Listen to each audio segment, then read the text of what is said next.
Besides being an asshole, what goes into maintaining a successful and enjoyable dance company?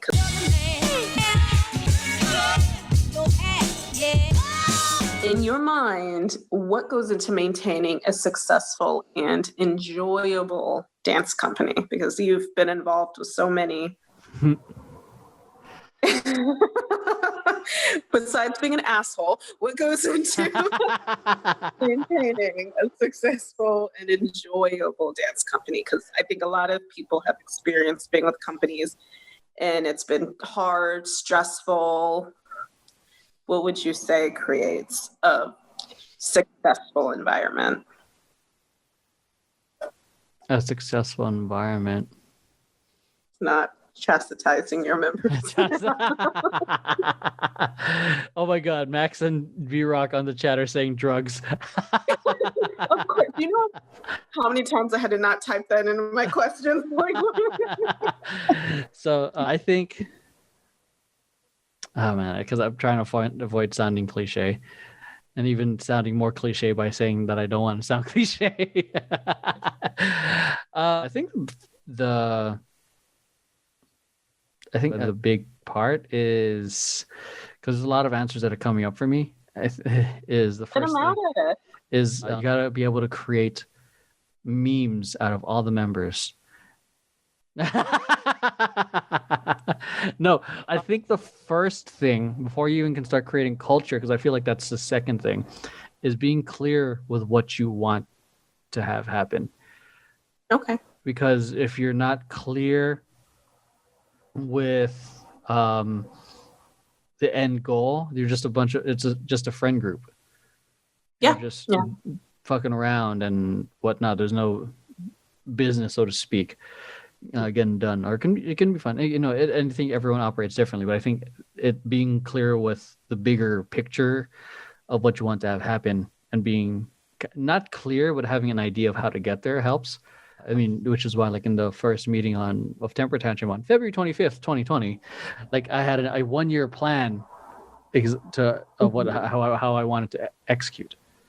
Like, and obviously COVID changed that, but people fell in love with the vision. People will fall in love with the vision and why you're doing something first, because then, because I feel like if you're too buddy in the beginning, or if you don't have that respect of like quote unquote hierarchy, and you're too comfortable on your friends first, people will take things personally. They'll overstep boundaries. And this is something that I learned from running family business the first time. Like, we started off with 6 friends, and then by 2005, like I was the only graduate there. Everyone else was still seniors. So after that, I was running family business on my own for until 2007.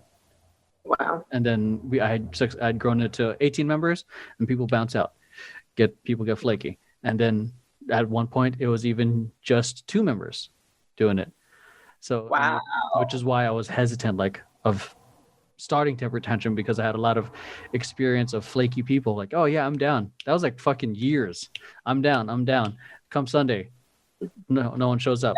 And that's why I was like, again, hesitant. I didn't want it to happen because I didn't want to deal with a repeat of being flaked on from people who don't show up. And that's why I guess one of the main lessons I learned was like, people, watch people's actions over the words, even though and that's definitely something younger leaders or aspiring leaders to be mindful of.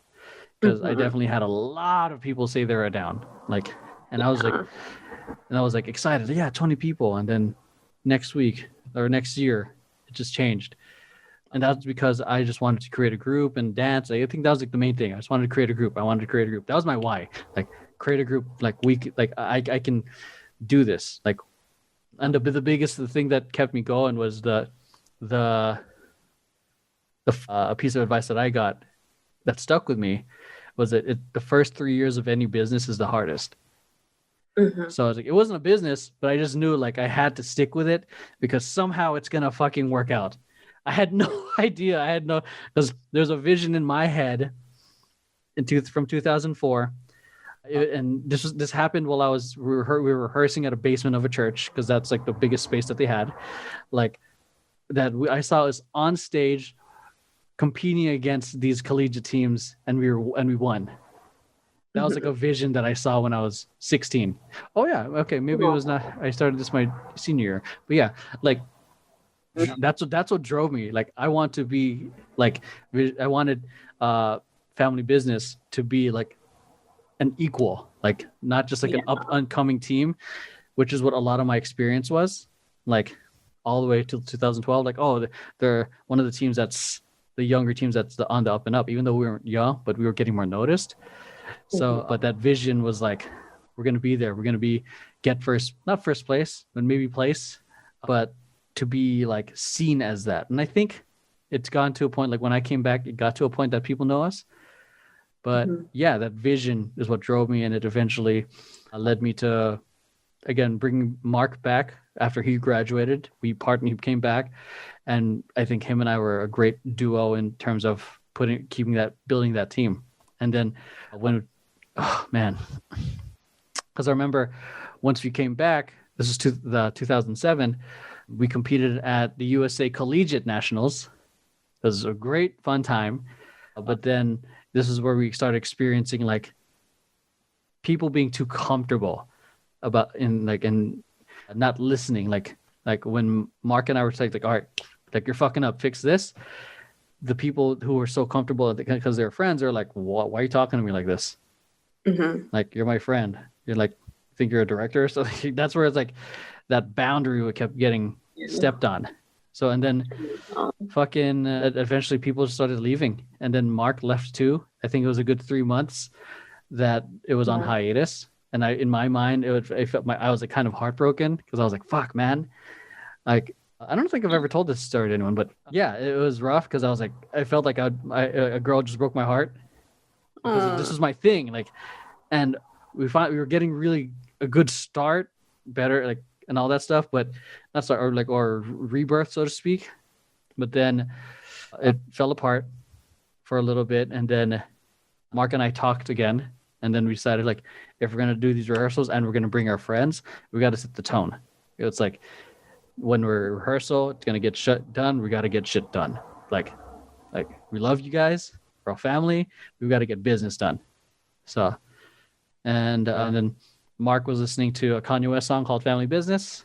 We rebranded and showed up at 2009, maxed out as Family Business, and then that was our first big dance competition in the community. And then, did that go over well? You guys kind of reintroducing yourself with this? Yeah, it reinvigorated us. It showed like it was a really strong positive step in terms of like consistent members. And also at that same year, we officially moved to we officially found a home studio at JV Dance Center. Before that, we were always practicing at parks, like fucking for years. We know that life. So, and then kids would be annoying us, and creeps would be trying to be like talk to the girls during rehearsal, and but it was getting the wins would be like finding a home studio, competing at that, consistent members who were, and like contractually saying that they're down. Yeah. So, and then it was obviously there was still a lot of learning to happen, but we broke through in creating consistency in members. And then we eventually, before it was all just like invite only, this is how you get into the team. Now it's like people wanted to audition, and then we were kind of taken aback, like, and then we started having auditions every year, and it started getting bigger. So all right, and that was a lot. So in order to compartmentalize this, so to create a successful company, taking away from all of that. Yeah, it was good, because we got the backstories on it all, and we got to hear how each one of those standards came about. Yeah, so to create to circle it back in, you have to have a clear vision of what you want, and then to continue building off that is obviously knowing what you want, why you want it, but also being empathetic to your company members. Like you have to know why they are in it too, because I think the people get it twisted when it comes to being a leader, is that they think they're there to serve the main guy, so to speak, or but the thing is, it's especially with the leadership training that I went through, is like the leaders are the servants. They serve the company, or they set the team to win. Like it goes even to, like, to get biblical here, like even Jesus like washed the feet of his apostles. Like you have to be super humble to I mean, albeit I'm not humble. I fucking talk shit to everyone on the team. but I know my role in the team and how I can best serve the team to be successful. And it's to be like, how do I make sure that, I don't know, like, how do I make sure that we're positioned to be recognized? How do we make sure that this film is positioned to be at the highest level? How do I make sure that we don't waste time in rehearsals? How do I make sure that everyone feels comfortable with the choreography and all this stuff? So it's like things I'm taking into consideration, so that way the team is set up to win. Yeah. But that's going into a tangent again. Well, we feel that. We feel that, even though you're an asshole. We feel that. So empathy is definitely a big thing. Yeah. Like being able to listening to what the members want. What do they want, and how do you help them get there? Another one, it would be, I guess, being vulnerable, like being okay that. That's a tough one. So.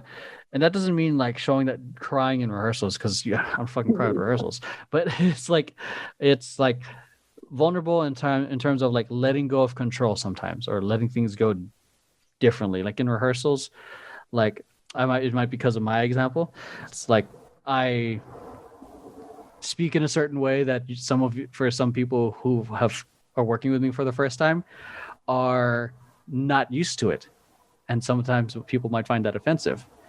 So that's my vulnerability of like, it's not as vulnerable as the crying, but it's my vulnerability of being honest, because this is how I will talk. And if you do not like it, you're free to leave.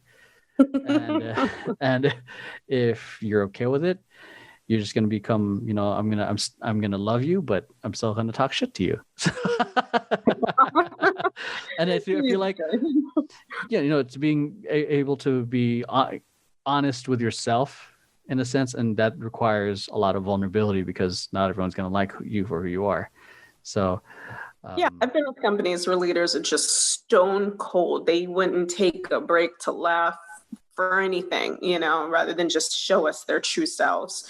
So I see it in a sense like that. You definitely just give us yourself. You are who you are, and it helps the dancers connect even better. Yeah, so, and I feel like because that the people are unafraid. Well, not unafraid, but like feel comfortable to talk shit to me, in a sense, or even tell me their honest opinions. Because I feel like a lot of people in a leadership role, there ends up being a huge disconnect of like the employees, so to speak, talk, and then the boss comes and they change. Mm-hmm. So there's an open door policy with you. So it's like, I think it's because part of it is I'm unapologetic in how I speak and what I do with you guys. And I think part of it is not judging or saying any ideas are stupid. Because even though I say it as a joke, but I still like let them share their opinions and try to empathize with it. Try not to make them feel wrong, even though it just make them feel stupid. Terrible. All right. I've got some rapid fires next. So we're going to be wrapping this up. Okay. So let me check the chat. So B-Rock says you need a clear vision, or you'll be stuck in a vision. You're stupid, B-Rock. Eddie, I appreciate you being on here. I feel that how that being flicked on. Okay, B-Rock, that sucks. Oh, that would have been crazy. That would have been crazy if you joined. B-Rock, we might have known each other sooner. Okay. So rapid fire questions. Rapid fire. So you got to just spit your first thought at us, okay? Favorite color? Drugs. Oh my God. No. It's not allowed. Don't do that, people. Very bad. Favorite color? Red. Favorite food? Pizza. Favorite dance icon? Dance icon? Michael Jackson. Happiest memory as a performer. Happiest memory as a performer. Fuck, there's a lot. I'd say coming back on the Universal stage and being consciously aware of my performance. Aww. Happiest memory as a teacher. As a teacher. Being able to compete and battle with one of my students. Oh, nice. Worst memory as a performer. When I blanked out, front and center on the Urban Street Jam stage on my own very own choreography. I blanked out. Oh, ouch. Oh my gosh. Greatest accomplishment. Jordan. Yes, I do. Good job. Biggest disappointment. Letting you on the team.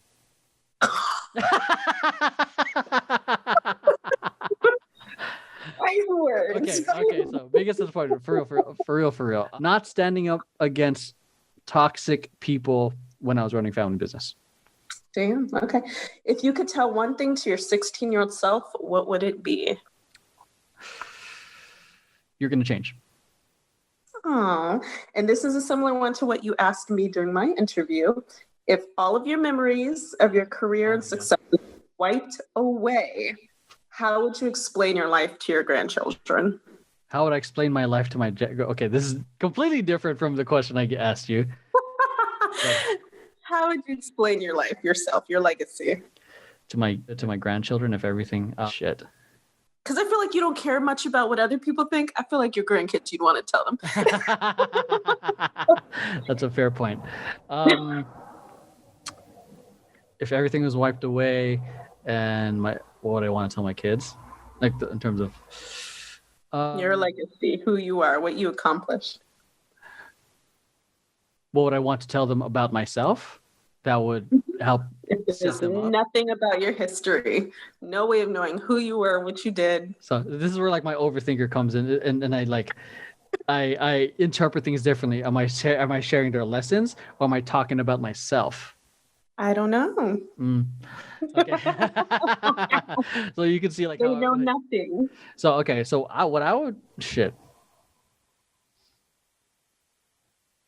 guess I would tell them like about what I would say about myself is someone who I guess worked his butt off to pursue, what he wanted to have, and to have control to do what he wanted. Because I definitely had to fight tooth and nail to get where I'm at now, and it wasn't easy. And the lessons would be clear with what you want, but it's okay to change your mind. Very good. And persevere, because it's always going to be the long game.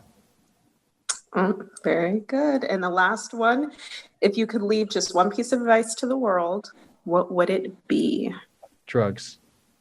One piece of advice for the world? What would it be? One.